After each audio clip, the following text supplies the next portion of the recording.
하나님 말씀은 누가복음 15장 11절부터 14절까지 말씀을 같이 읽겠습니다. 같이 읽습니다. 또 이르시되 어떤 사람에게 두 아들이 있는데 그 둘째가 아버지에게 말하되 아버지여 재산 중에서 내게 돌아올 분깃을 내게 주소서 하는지라. 아버지가 그 살림을 각각 나누어 주었더니 그 후 며칠이 안 되어 둘째 아들이 재물을 다 모아가지고 먼 나라에 가 거기서 허랑방탕하여 그 재산을 낭비하더니 다 없앤 후 그 나라에 크게 흉년이 들어 그가 비로소 궁핍한지라. 아멘. 두 아들 이야기라는 제목으로 말씀을 나누겠습니다. 오늘의 말씀은 또 오늘 초청되어 오는 태신자들을 또 위해서 준비한 말씀이기도 하고 함께 그 은혜를 누리는 우리들을 위한 또 메시지이기도 한 것 같습니다. 누가복음 15장에는 세 가지 비유가 등장을 하고 있는데요.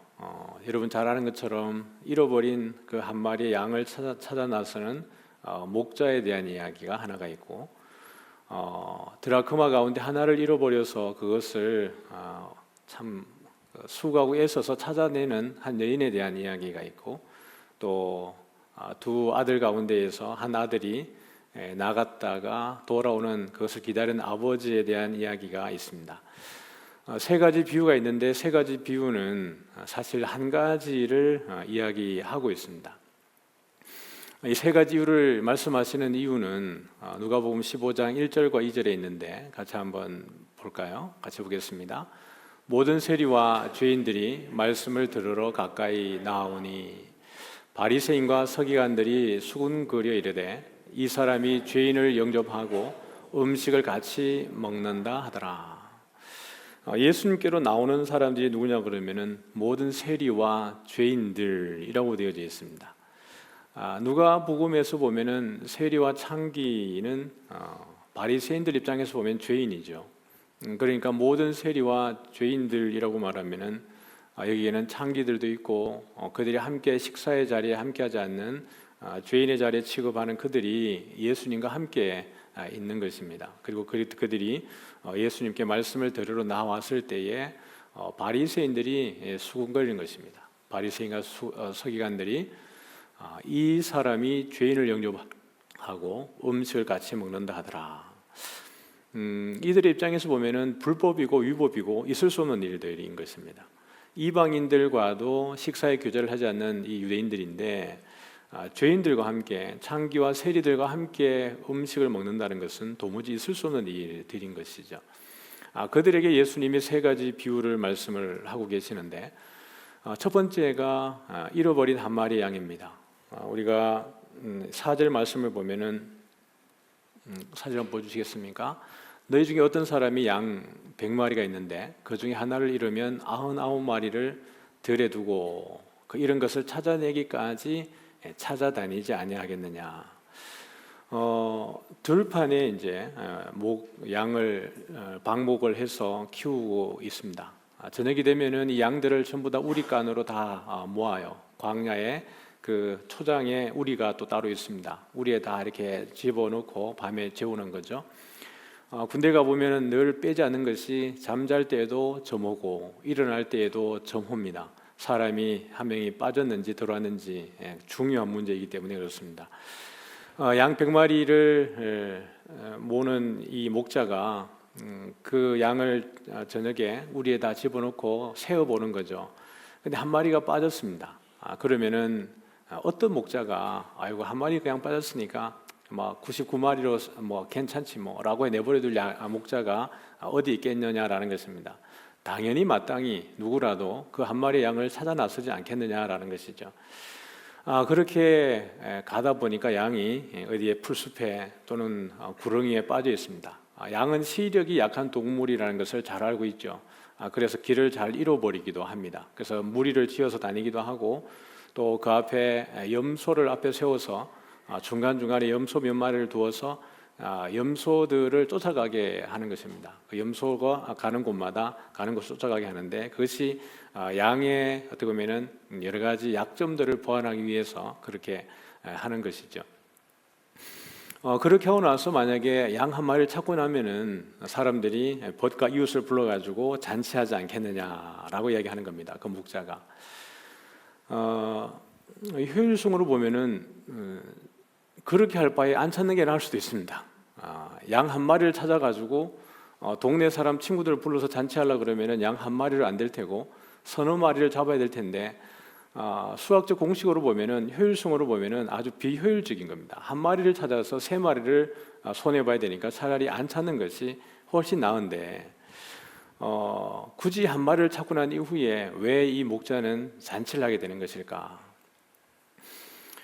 만약에 이 한 마리 잃어버렸다는 소문이 나게 되어지면은 여러분 이 목자에 대한 평가는 어떨까요? 사꾼인가? 게으른 목자인가? 목자의 가치, 목자의 기능에 대한 훼손을 입는 겁니다. 끝까지 목자가 그 양을 찾아내므로 인하여서 목자는 내가 참 목자라는 것에 대해서 스스로도 증명하는 것이지만은 그 양을 맡긴 이들에게도 인정을 받는 것이죠. 그것은 아주 기쁜 일인 겁니다. 두 번째는 드라크마에 대한 이야기를 비유를 이야기하고 있습니다. 8절에 보면은 어떤 여자가 10 드라크마가 있는데 하나를 잃으면 등불을 켜고 집을 쓸며 찾아내기까지 부지런히 찾지 아니하겠느냐라고 이야기하고 있습니다. 이 드라크마의 의미가 무엇이길래 10 드라크마가 있는데 하나를 잃어버리면은 이렇게까지 애써 찾겠느냐라는 겁니다. 드라크마는 우리가 데나리온과 거의 그 가치가 비슷하다라고 볼 수 있습니다. 노동자 하루의 품삯의 가치 정도가 되겠죠. 물론 10개 가운데에 하나를 잃어버리면은 이게 적은 건 아닙니다. 그죠? 하루의 품삯이 사라지는 거니까요. 그러니까 등불을 켜고 집을 쓸며 찾아내기까지 부지런히 찾지 아니하겠느냐라고 이야기했는데 다음 말씀을 보면은 조금 이해가 안 되는 부분이죠. 또 찾아낸즉 벗과 이웃을 불러 모으고 말하되 나와 함께 즐기자 이런 드라크마를 찾아내었노라 하리라. 찾아내면 벗과 이웃을 불러가지고 잔치를 하는 겁니다. 나와 함께 즐기자라는 거죠. 이런 드라크마를 내가 찾았다는 겁니다. 드라크마의 몫이 하루의 품삯이라고 생각했을 때 이 드라크마 하나를 찾아가지고 이웃과 벗을 불러서 잔치하는 것은 아주 비효율적입니다. 어쩌면 10 드라크마를 다 써버릴 수도 있습니다. 차라리 안 찾는 것이 훨씬 나을 수 있는데 그 한 드라크마를 찾아가지고 더 많은 경제적인 손해를 감수하고도 왜 이 여자는 이 드라크마를 찾아내는 것일까? 이 정황을 보았을 때에 이 드라크마는 결혼 지참금이 아니었겠는가라고 추측을 합니다. 결혼하기 위해서 남자와 여자가 서로 예물을 준비하는데 이 예물은 서로들이 정혼할 때에 그 계약서에 다 쓰게 되어져 있습니다. 지참금은 얼마를 가져와야 된다라고 그 결혼 계약서에다가 쓰게 되어져 있습니다. 피차가. 그러면은 이 여인이 나는 지참금을 10 드라크마를 내겠습니다라고 이야기했는데 만약에 9개의 드라크마를 가져간다 그러면은 이 결혼이 성사가 안 되는 겁니다. 그럼 이 결혼이 성사되기 위해서는 10 드라크마를 채워야 되는데 그러기 위해서 이 한 드라크마를 찾아내는 것이지요. 보통 정혼을 하고 나면은 이제 1년 있다가 결혼식을 하게 되는데 지참금은 그때부터 준비를 시작을 하는 겁니다. 결혼 이제 정혼을 딱 해서 약혼식을 하게 되면은 그때부터 이제 내가 지참금을 준비를 하고 또 어떤 사람들은 미리부터 이 지참금을 위해서 준비를 하겠죠. 그런데 이게 10 드라크마를 준비한다는 것은 이 사람의 여러분 경제적 형편이 어떻다는 걸 추측할 수 있습니까?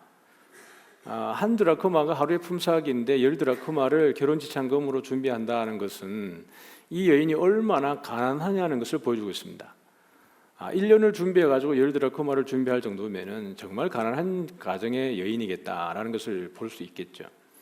그러면 이를 맞이하는 신랑은 두 가지로 볼 수 있습니다. 동일하게 아주 가난하든지 아니면 아주 부유해서 그 지참금에 별 의미 없이 나는 이 여인을 사랑한다라는 마음으로 이 여인을 받아들이든지 두 가지로 볼 수 있습니다. 그러므로 잃어버린 그 한 드라크마의 의미는 그냥 수치적으로 그냥 10 드라크마 가운데 한 드라크마의 의미가 아니라 결혼이 성사되느냐 안 되느냐의 문제인 것입니다. 그러므로 이 지참금을 찾음으로 인하여서 이 결혼이 성사되었다는 것이 확인되어졌기 때문에 이 기쁨을 상징적으로 표현하기 위해서 이 함께 즐기자라는 것입니다. 어쩌면 그 함께 즐기자라고 할 때 즐기는 것은 빚을 내어서라도 즐기는 거겠죠. 왜냐하면 이 결혼이 얼마나 좋은 것인가, 이 신랑을 만나는 것이 얼마나 기대되는 일들인가에 대한 것을 보여주고 있습니다. 앞에 있는 여러분 두 가지, 잃어버린 한 마리의 양에 대한, 양을 찾는 목자에 대한 이야기와 또 하나 잃어버린 드라크마를 찾았을 때에 이 여인이 했던 것 가운데에 예수님이 비유 가운데 동일하게 말씀하신 것이 있습니다. 우리가 6절 말씀을 보면은 100마리 가운데 한 마리 양을 찾았을 때에 목자가 한 이야기입니다. 같이 한번 읽어볼까요? 집에 와서 그 벗과 이웃을 불러 모으고 말하되 나와 함께 즐기자. 나의 잃은 양을 찾아내었노라 하리라. 나와 함께 즐기자라는 단어를 여기 표현했습니다. 9절 말씀을 금방 읽었던 9절 말씀인데 같이 한번 읽어볼까요? 또 찾아낸즉 벗과 이웃을 불러 모으고 말하되 나와 함께 즐기자. 잃은 드라크마를 찾아내어노라 하리라. 동일하게 반복되는 표현이 무엇입니까? 나와 함께 즐기자는 겁니다. 그리고 이런 것을 찾았다라는 거예요. 또 하나의 여러분 중요한 표현이 뭐냐 그러면은 7절입니다. 7절 말씀을 보면은 시작. 내가 너희에게 이르노니 이와 같이 죄인 한 사람이 회개하면 하늘에서는 회개할 것 없는 의인 99으로 말미암아 기뻐하는 것보다 더하리라. 비유의 초점은 여기에 있습니다. 죄인 한 사람이 회개하는 것. 그러니까 99마리를 두고 한 마리를 찾아 나서는 것에 대해서 이 한 마리의 의미를 죄인 하나의 돌아옴에 대해서 예수님이 이야기하는 것입니다. 그 하나가 회개하면은 하늘에서 회개할 것 없는 의인 99으로 말미암아 기뻐하는 것보다 더하리라라고 이야기를 했습니다. 10절의 말씀에 보면은 같이 봅시다. 내가 너희에게 이르노니 이와 같이 죄인 한 사람이 회개하면 하나님의 사자들 앞에 기쁨이 되느니라. 지금 여러분 6절과 7절, 9절과 10절에 동일하게 반복되는 게 뭐냐 그러면은 나와 함께 즐기자라는 것입니다. 왜냐하면은 잃었던 것을 찾았기 때문이다 라고 이야기하고, 그 의미가 무엇이냐 그러면은 죄인 한 사람이 회개하고 돌아오면이라고 이야기하고 있습니다. 이 두 가지 비유를 말하고 난 다음에 세 번째 비유가 무엇이냐 그러면은 우리 지금 읽었던 두 아들에 대한 이야기입니다. 11절 말씀을 같이 한번 죄송합니다. 11절 말씀 같이 한번 보죠. 11절과 12절입니다. 시작. 또 이르시되 어떤 사람에게 두 아들이 있는데 그 둘째가 아버지에게 말하되 아버지여 재산 중에서 내게 돌아올 분깃을 내게 주소서 하는지라. 아버지가 그 살림을 각각 나눠 주었더니, 확률로 보면은 여러분 첫 번째 거는 100분의 1입니다. 100마리 중에 하나의 100분의 1이고요. 두 번째 것은 10분의 1입니다. 10드라크마 가운데의 하나이고요. 세 번째는 50%입니다. 2분의 1입니다.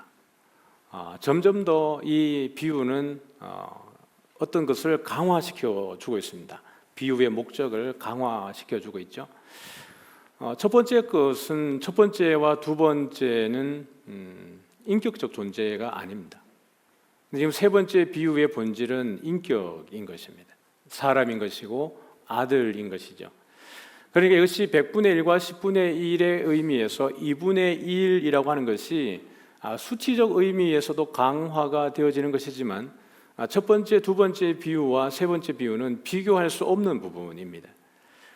첫 번째, 두 번째를 말씀한 것은 세 번째를 위해서 어떻게 보면 서론격으로 예수님께서 소개하신 비유라고 할 수 있습니다. 본질적으로 죄인 하나가 누구냐라는 것입니다.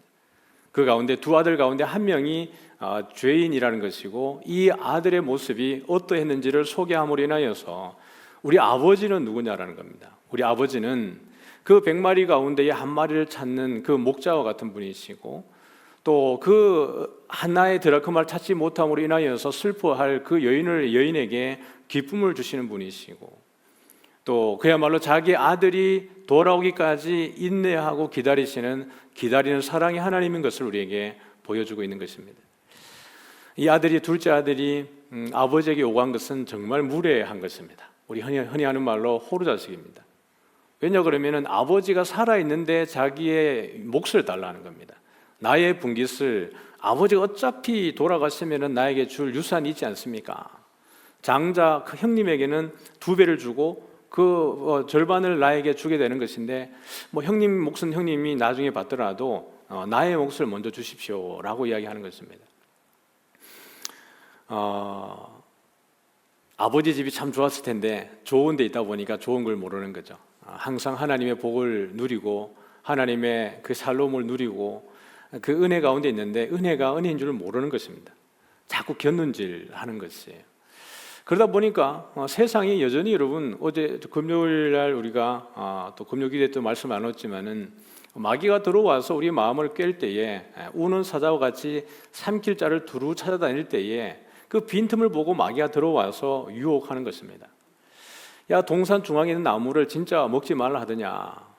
아니 뭐 그건 아닌데 선악과를 아는 나무는 먹지 말라고 했는데 먹으면 죽을까 하노라 그랬습니다. 그런데 사탄이 뭐라 그랬어요? 너 절대 죽지 않아.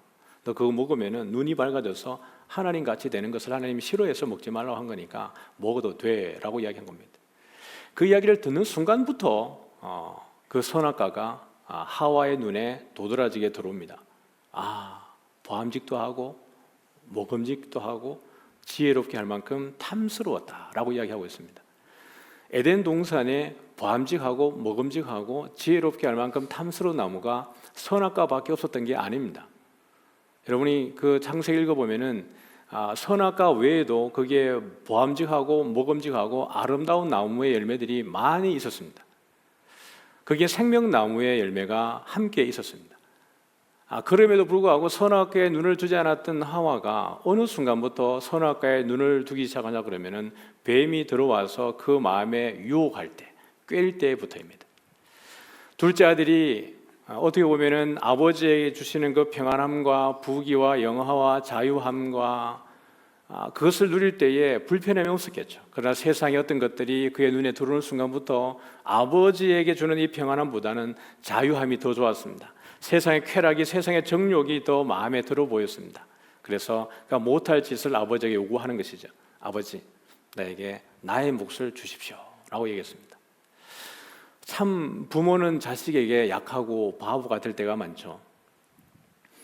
그러면서도 그 주는 의미는 또 다 있는 것입니다.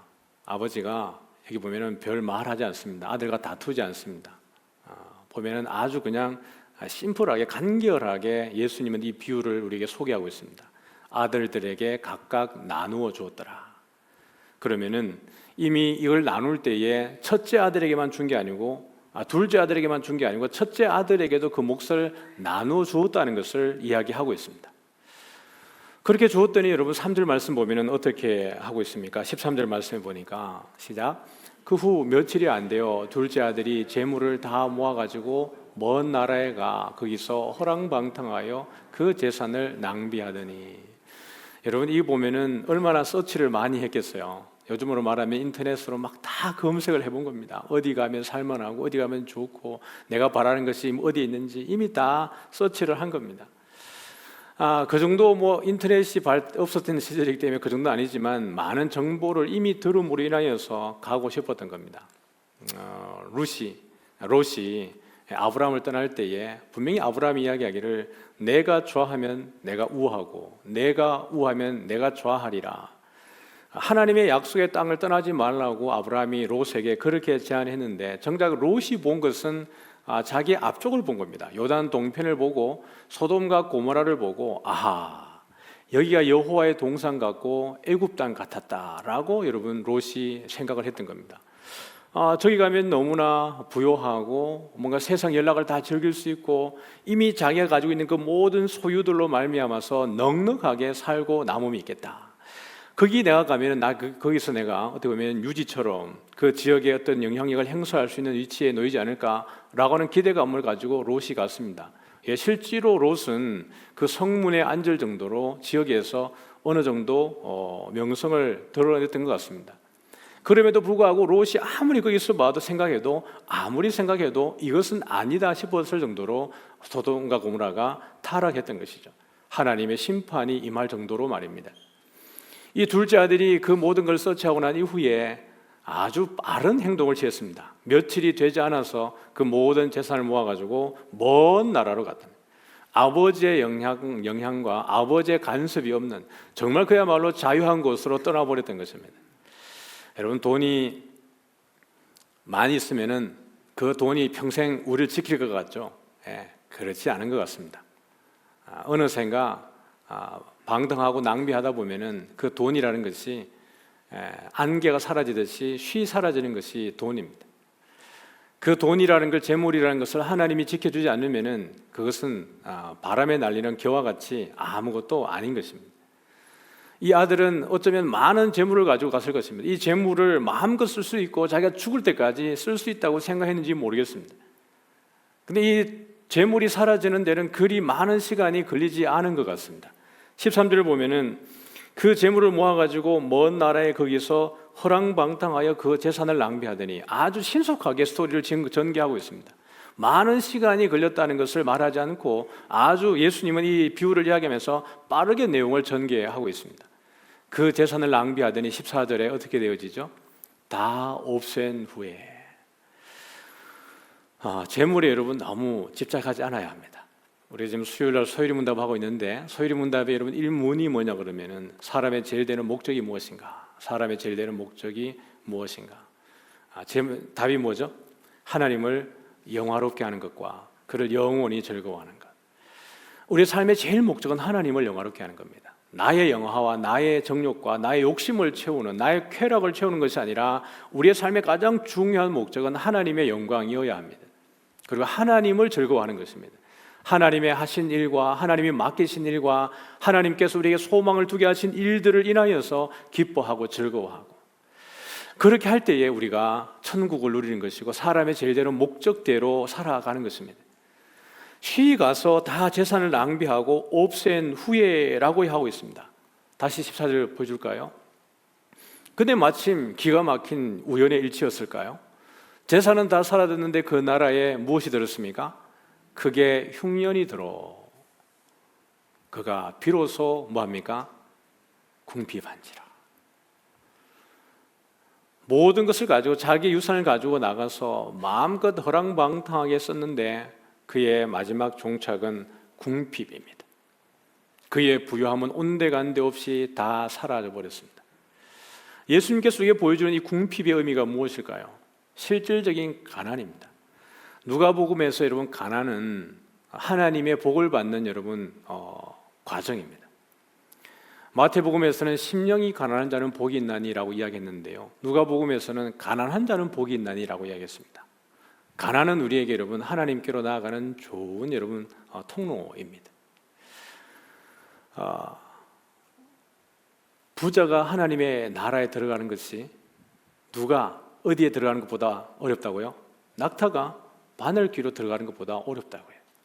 모든 부자가 하나님 나라 못 들어가는 것은 아니지만 물질이 갖는 위험이 얼마나 대단한 것인지를 이야기하고 있는 것입니다. 이제 이 둘째 아들의 귀환의 그 터닝 포인트는 이 궁핍입니다. 그가 만약에 모든 것을 여전히 가지고 있었다 그러면은 그는 고민하지 않았을 것입니다. 둘째 아들의 고민의 시작은 그의 궁핍으로부터 시작되어집니다. 그의 가난으로부터 시작이 되어지는 것입니다. 어쩌면 그가 좋은 옷을 입고 다른 곳에 가서 자기의 어떤 존재를 과시하면서 그렇게 지냈던 시간들이 있었나 싶을 정도로 자기의 모습은 지금 아주 초라하게 되어진 거예요. 15절에 보면은 가서 그 나라 백성 중 한 사람에게 붙여 사니, 그가 그를 들러 보내며 돼지를 치게 하였는데, 유대인들에게 돼지는 여러분 부정한 짐승입니다. 그들이 먹지 않는 고기 가운데에 돼지고기가 있습니다. 유다 마카비 혁명이 일어나고 독립운동이 일어나기 전에 유다가 시리아의 수리아에 어떻게 보면 지배를 받을 때가 있었죠. 그때에 그들이 유대인들을 경멸하고 조롱하는 것 가운데 한 가지가 돼지고기를 먹이는 일이었습니다. 근데 그들이 그 신앙을 지키기 위해서 순교하면서까지 끝까지 먹지 않았던 것이 그 돼지고기입니다. 그 고기 하나 먹는 것 때문에 자기 목숨을 버릴 만큼 돼지고기는 그들이 경멸히 여기는 것이었습니다. 그런데 이가 가난하게 되어져서 그 사람에게 붙여져서 그 사람의 종이 되는 겁니다. 그래서 거기 가서 돼지를 치게 하였는데 얼마나 배가 고팠든지 돼지들이 먹는 쥐엄 열매를 먹고 싶었는데 같이 있었던 종들이 또는 그 종들을 관리하는 사람들이 그 쥐엄 열매조차도 못 먹게 하는 거예요. 쥐엄 열매는 여러분 가보면은 제가 본 거는 그래요. 아카시아 나무 보면은 그 아카시아에 그 씨앗이 맺히지 않습니까? 그걸 열어보면 그 안에 작은 씨앗이 있어요. 그것에 한 네다섯 배 정도의 크기라고 볼 수 있고 열매는 그보다 조금 더 큽니다. 근데 그거 먹어보면은 못 먹을 정도는 아니에요. 근데 그걸 먹을 정도도 아닙니다. 못 먹을 정도는 아니지만 그걸 먹는 사람은 거의 없는 거예요. 그러니까 돼지를 먹이는 것입니다. 근데 그것조차라도 내가 먹고 살아야 되겠다라고 이야기하는데 먹이는 사람이 없는 것입니다. 그러니까 그가 하는 것이 무엇입니까? 17절에 이렇게 이야기합니다. 같이 읽어보죠. 이에 스스로 돌이켜 이르되 내 아버지에게는 양식이 풍족한 품꾼이 얼마나 많은가. 나는 여기서 줄여 죽는구나. 아주 여러분 여기 중요한 단어가 있죠. 내 아버지에게는 양식이 풍족한 누가 있다고요? 품꾼이 얼마나 많은가. 우리 형이 양식이 풍족한 게 아니라 누구가 양식이 많다고요? 품꾼조차도 양식이 많은 품꾼이 얼마나 많은가라는 것입니다. 그러면은 여러분 이 아버지의 풍성함, 아버지의 여러분 재산과 그 부요함은 어느 정도인지를 유추할 수 있습니다. 자기의 이 처지와 자기 아버지 집에 있는 이 품꾼과 비교해 봤을 때 아버지 집에 있는 품꾼보다도 못하다는 것입니다. 내가 여기서 줄여 죽는구나. 18절입니다. 같이 읽죠. 내가 일어나 아버지께 가서 이르기를 아버지 내가 하늘과 아버지께 죄를 지었사오니. 정말 중요한 겁니다. 이제 어떻게 했어요? 일어나. 정말 중요한 겁니다. 그의 궁핍이 그로 하여금 그 자리에서 일어나게 하는 것입니다. 뭘 위해서 일어나는 걸까요? 돌아가기 위해서요. 내가 이제는 일어나서 아버지에게 돌아가서 내가 회개하고 19절 말씀 계속 읽어볼까요? 지금부터는 아버지의 아들이라 일컬음을 감당하지 못하게 했나이다. 나를 품꾼의 하나로 보소서 하리라 하고 차라리 이럴 바에는 내가 아버지의 종이 되겠다. 아들의 그 지위를 내 포기하고 이미 떠나갈 때 나 호로 자식이고 배은망덕하고 이런 모습으로 들어가면 내가 동네 사람들에게 맞아 죽을 텐데 그럼에도 불구하고 내가 가가지고 아버지에게 그냥 종이 되더라도 내가 아버지 집에 가야 되겠다라고 하는 결심이 그에게 세워지는 겁니다. 여러분 이게 정말 중요한 거예요. 이제 일어나라는 겁니다. 그러니까 이제 20절에 보면은 그가 결심한 대로 이제 이에 일어나서 아버지께로 돌아가니라. 오늘 어쩌면은 여러분 교회를 오랫동안 떠났던 이들이 초청되어 올 수도 있겠고요. 아니면은 교회 처음 나오는 이들도 있을 수 있습니다. 그러나 정말 중요한 것은 그분들의 결심입니다. 우리가 여러분 앞에 있는 명패에 두고 오랫동안 기도하고 그들을 초청하지만은 여러분 교회 문턱을 넘는 것이 그렇게 쉽지 않습니다. 교회 안 다녀보고 불신자들의 그 삶을 오래 살아본 분들의 입장에서는 여러분 교회 문턱이 그렇게 어렵습니다. 제가 경험자이지 않습니까? 그 교회 곁을 늘 십수년을 교회 곁을 지나가면서 친구들이 교회 가자라는 말을 수없이 했음에도 불구하고 그 교회 문을 들어오는 게 힘든 겁니다. 아마 오늘 오시는 분들 가운데는 많은 초청을 받으면서 거절했다가 이기지 못해가지고 내가 한번 가주겠다라고 오는 분이 있을 수도 있습니다. 오랫동안 떠났다가 돌아오시는 분들이나 처음 오시는 분들이나에게 정말 중요한 것은 그분들의 행동입니다. 이제 일어나서 그분들의 손에 이끌려서 이 종이 하는 말이 이제는 내가 아버지께로 돌아가노라 라고 하는 이 아버지께로 간다는 이 여러분 이것은 정말 대단한 용기입니다. 집을 떠났던 아들이 그것도 좋은 환경에서 떠난 것이 아니라 정말 불효하는 상태로 떠났던 아들이 다시 돌아오기까지 얼마나 그 마음이 여러분 힘들겠어요. 제가 저희 형님 이야기를 해드린 적이 있었습니다. 둘째 형님이 가출을 해가지고 고등학교 때 가출을 해가지고 행방이 1년 동안 연락이 없었습니다. 갑자기 집을 나가가지고 부산 이모님 댁에서 형님하고 하숙하다가 다투어가지고 나갔는데 그 생사를 알 길이 없습니다. 그때 둘째 형님이, 늘 얘기할 때마다 둘째가 셋째가 헷갈리는데, 생존했던 둘째 형님이 사망하시고 살아있던 셋째 형님이 가출해 버려가지고 사람을 못 찾고 군대 영장이 나오니까 돌아가신 둘째 형님을 살려놓고 셋째 형님을 사망 신고를 낸 겁니다. 사람이 없으니까요. 일단은 죽은 사람은 살았고 살은 사람은 죽은 상황이 되어진 겁니다. 1년 있다가 형님이 연락이 돼가지고 돌아와서 군대에 바로 들어가고 다시 죽은 사람 죽이고 산 사람 살려냈습니다. 옛날이니까 그 일이 있었습니다. 그때 저희 어머니가 아버지에게 그렇게 말씀하셨더랬습니다. 당신은 이 새끼 돌아왔는데 좀 야단이라고 치고 뭐라 그러지 어디 한마디 말을 안 하냐라고, 그 답답한 마음을 돌아오고 난 이후에, 형님이 군대 가고 난 이후에 그런 이야기를 했답니다. 아버지가 하는 이야기가 딱 한마디였습니다. 지는 얼마나 힘들었겠노. 돌아오기까지 이 아들이 얼마나 많은 고민을 했을까. 진짜 그야말로 아버지의 품꾼이 되겠다라고 생각하고 돌아오지만은 정말 이 아들이 동네 어귀에 들어오다가 동네 사람 만나면은 아버지를 만나기 전에 돌에 맞아 죽을 확률이 거의 99%입니다. 그럼에도 불구하고 나는 돌아가야 되겠다고 마음을 먹는 이 아들의 마음은 얼마나 큰 용기를 내야만 가능한 일이겠는가. 그렇게 하고 이 아들이 돌아올 때에 여러분 20절 보니까 그렇게 돌아가니라 그랬는데 그 뒤에 계속 읽어볼까요? 아직도 거리가 먼데 아버지가 그를 보고 측은히 여겨 달려가 목을 안고 입을 맞추니. 도대체 아들이 언제 올 줄 알고요? 이걸 보면은 아버지는 하루도 빠짐없이 기다렸다는 얘기입니다. 해가 뜰 때부터 해가 질 때까지, 아니 어쩌면 아버지의 체력이 닿는 데까지 그 순간에 나와서 이 아들이 반드시 돌아오고 만다는 아버지 안에서의 확신, 그리고 이 아들 돌아오다가 어쩌면 사람들 만나면은 돌에 맞아 죽을 텐데 이 아들 내가 지켜야 된다라고 하는 이 아버지의 간절한 사랑, 이것이죠. 멀리 어쩌면 동네 어귀에서 그 굽이 돌아서 탁 들어오는 순간에 그 모습을 보았을 때에 아마 행색이 초라했을 텐데 말입니다. 아무도 몰라볼 때 아버지는 알아봤습니다. 저게 내 새끼구나. 아버지는 여러분 달리지 않습니다.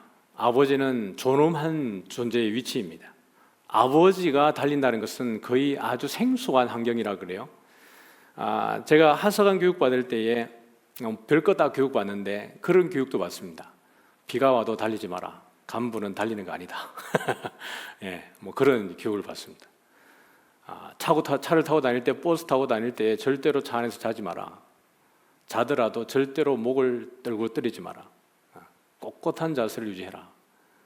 간부에 어떻게 보면은 가져야 될 그런 것들을 가르치는 겁니다. 실제로 차를 오래 타다 보면은 잠이 오죠. 그러다 잠이 꾹꾹 졸다가도 깜짝 놀랐을 때 갑니까? 다시 그 자세를 유지하는 겁니다. 그것은 그런 교육을 받았었기 때문에 그렇습니다. 당시에 아버지들은 뛰는 법이 없습니다. 근데 이 아버지가 달리는 이유는 자식 살리겠다고 달려가는 겁니다. 그리고 그 아들을 끌어안고 입을 맞추고 그 아들을 데리고 들어오는 거예요. 그러면서 여러분 아들이 아버지에게 그 죄 용서하는데 21절 보면은 아들이 이르되 아버지 내가 하늘과 아버지께 죄를 지었사오니, 하늘이라는 것은 하나님에 대한 얘기입니다. 내가 하나님과 아버지께 죄를 지었사오니 지금부터는 아버지 아들이라 일컬음을 감당하지 못하겠나이다 하나. 21절 볼까요? 같이 읽습니다. 시작. 아버지는 종들에게 이르되 제일 좋은 옷을 내어다가 입히고 손에 가락지를 끼우고 발에 신을 신기라. 따지지도 묻지도 않습니다. 그 다음에 이 아들이 해야 되는 멘트가 뭐냐 그러면은 여러분 거기 보면은 21절에 뒤에 멘트가 뭐가 빠졌냐 그러면은 어떤 멘트가 좀 빠진 것 같아요? 아버지 아들이라 일컬음을 받지 못하겠나이다 한 다음에 어떤 걸 집어넣냐 그러면 내가 아버지의 품꾼이 되겠습니다라는 것을 집어넣어야 됩니다. 본인의 생각대로. 근데 아버지는 이 아들이 말을 다 하기도 전에 말입니다. 이 말을 다 하기도 전에 종들에게 그거 필요 없고 네가 돌아온 것이 중요하지 난 너에게 묻지도 따지지도 않아. 그러면 종들에게 뭐라 합니까? 제일 좋은 옷을 내어다가 입히고 손에 가락지를 끼우고 발에 신을 신기라. 맨발이라는 것은 종이라는 뜻입니다. 내 새끼가 종이 되어서 누구 집에 이렇게 가난한 종의 노릇하다가 왔는데 이제 그 모든 신분을 다 회복하는 겁니다. 가산을 다 탕진했지만 그거 중요하지 않고 돌아온 내 새끼, 그냥 너는 여전히 내 아들이라 라는 이 아버지의 그 마음을 보여주고 있습니다. 23절에 보면은 같이 읽어볼까요? 그리고 살찐 송아지를 끌어다가 잡으라. 우리가 먹고 즐기자. 여러분 여기 보면 우리가 먹고 즐기자 했던 그 워딩이 어디 있었습니다. 어디 있었습니까? 예, 우리 6절 말씀 볼까요? 본문의 6절입니다. 집에 와서 그 벗과 이웃을 불러 모으고 말하되 뭐죠? 나와 함께 즐기자라는 겁니다. 10절 말씀을 볼까요? 내가 너희에게 이르노니 이와 같이 죄인 한 사람이 10절 9절입니다. 9절이네요. 예. 또 찾아낸 적 벗과 이웃을 불러 모으고 말하되 나와 함께 즐기자. 예. 지금 앞에 있는 그 잃어버린 한 마리의 양과 잃어버린 하나의 드라크마의 이야기는 이 돌아온 잃어버렸다가 찾아낸 아들이 돌아왔을 때의 모습을 우리가 설명하기 위해서 앞에 두 가지를 설명하고 있는 것이에요. 이제 그들에게 이 살찐 송아지를 끌어다가 잡으라. 우리가 먹고 즐기자라고 하면서 24절입니다. 같이 읽겠습니다. 시작. 이 내 아들은 죽었다가 다시 살아났으며 내가 잃었다가 다시 얻어노라 하니 그들이 즐거워하더라. 이게 하나님의 나라입니다. 하나님의 마음입니다. 잃었다가 찾는 것에 대한 즐거움을 이야기하면서 양 한 마리를 찾으러 나가는 것도 마땅한 목자의 심정이고 드라크마 하나를 찾는 그 여인의 기쁨이 있는가 하면 이것과 비교할 수 없도록 잃어버린 아들을 찾는 것은 그야말로 하나님의 우리를 향한 마음이라는 것입니다. 오늘 태신자들은 여러분 그렇게 초청되어 옵니다. 그 한 사람이 돌아올 때에 갖는 하나님의 마음이 바로 우리들의 마음이 되어야 될 줄 믿습니다. 이것을 위해서 우리 TF팀에서 많이 수고했습니다. 여러분 TF팀들 만나면 많이 위로해 주시고 여러분 축복해 주시기 바랍니다. 5층에 잘 꾸며두고 있고 오늘도 들어오면 그들을 잘 영접하고 환대할 것입니다. 그것이 이것을 준비하는 몇몇 사람들만의 태도여서는 되지 않습니다. 우리 모두의 마음이어야 하고 그것이 하나님의 마음을 우리가 함께 누릴 줄 알아야 합니다. 그렇게 해서 여러분 이 가정에 잔치가 일어났는데 잃었다가 찾은 그 24절의 말씀 보면은 이 내 아들은 죽었다가 다시 살아났으며 내가 잃었다가 다시 얻었노라 하니 그들이 즐거워하더라. 죽었다가 살아난 겁니다. 저희 형님에 대한 이야기 아니었습니까? 사망신곤했다가 다시 살려낸 아들입니다. 잃었다가 다시 얻은 아들입니다. 이것을 본 주변의 모든 사람들이 함께 즐거워했습니다. 그런데 말입니다, 아주 역설적이게도 이 잔치를 못마땅하게 여기는 이가 있었습니다. 누구입니까? 첫째 아들입니다. 자기의 동생이 그렇게 나갔다가 돌아왔는데 이 동생을 위하여서 송아지를 잡고 좋은 옷을 내어주고 가락지를 끼우고 신발을 신기고 모든 사람이 즐거워하는 이 천국의 잔치를 못마땅하게 여기는 이가 있었는데 그게 첫째 아들입니다. 아버지, 내가 아버지를 위해서 수고하고 애썼을 때 아버지가 염소 새끼 하나라도 잡아주었습니까? 염소 새끼 하나를 내어줘가지고 내가 내 이웃과 내 벗들과 즐길 수 있도록 나에게 그것을 주었습니까? 한 번도 그렇게 하지 않더니 장녀들과 그 재산을 탕진해버린 이 아들이 동생이 돌아왔는데 그를 위하여서 이렇게 하는 것이 마땅합니까? 그 불편한 속내를 숨기지 않고 드러냅니다. 여러분 이 아들이 망각하는 게 있습니다. 12절에 보면은 그 둘째가 아버지에게 말하되 아버지의 재산 중에 내게 분깃을 주소서 하는지라 아버지가 그 살림을 어떻게 합니까? 각각 나누어 주었더니 라고 이야기하고 있습니다. 그럼 이미 이 첫째 아들에게도 그 몫을 준 것이에요. 아버지는 그 얘기합니다. 얘야, 너는 항상 나와 함께 있었지 않니? 내 것이다, 내 것이다 라고 이야기하는 것이에요. 그러면서 너의 동생은 죽었다가 다시 살아났고 내가 잃었다가 다시 찾은 아들이야. 그러므로 이 아들을 위해서 내가 이렇게 베푸는 것이 마땅하다라고 아버지가 이야기하는 것입니다. 여러분, 이 비유는 이렇게 끝이 나버립니다. 쉽게 말하면 열린 결론으로 끝나버립니다. 그런데 어쩌면 또 한 명의 잃어버린 아들이 등장하는 것으로 끝나는 게 아닐까요? 이 첫째 아들은 이 집안이지만 다시 어떻게 보면 그가 마음적으로 관계적으로 아버지에게서 떠나버리게 되는 잃어버린 아들이 되어지는 것은 아닐까요? 어쩌면 그럴 리는 없겠지만 이 태신자 잔치를 통해서 돌아오는 이 전도잔치를 불편하게 여기는 마음이 있다면 첫째 아들입니다. 왜 교회가 범패스럽게 시끄럽게 이런 예산을 써가며 이런 잔치들을, 이런 행사들을, 프로그램을 돌리는가 라고 비판한다 그러면 첫째 아들입니다. 그러나 우리가 걱정하지 말 것은 둘째 아들을 그 오랜 기다림으로 사랑으로 인내하면서 기다렸던 아버지는 이 열린 결말 안에 그 첫째 아들이 아버지와 그 동생과의 관계 속에서 어쩌면 역설적으로 잃어버린 바가 된다 할지라도 아버지는 이 첫째 아들 또한 기다릴 것이 너무 자명합니다. 아버지의 아들이니까요. 오늘 우리는 첫째 아들이든지 둘째 아들이든지 그게 중요한 게 아니라 우리는 아버지의 아들이라는 것이 정말 복된 것입니다. 왜냐하면 우리 아버지는 우리 모두를 기다리고 모두를 천국 잔치에 다시 참여하게 할 테니까요. 그리고 이 첫째 아들이 다시 돌아오게 되었을 때 아버지는 둘째 아들이 돌아오게 되었을 때와 똑같은 방식으로 모든 사람들을 불러서 송아지를 잡고 즐거워하고 천국 잔치를 누리겠죠. 사랑하는 성도 여러분, 오늘 이 태신자 전도잔치가 누구들만의, 교회 안에 데리고 온 그들만의 잔치가 되어서도 안 되고 이것을 준비하는 TF팀들의 잔치가 되었으면도 안 되고 우리 모두의 잔치가 되어야 하고 하나님의 잔치가 되어야 될 줄 믿습니다. 오늘 이 기쁜 잔치에 여러분 함께 해주시기를 주의 이름으로 축복합니다. 우리 다 같이 일어나셔서 우리 찬양하겠습니다.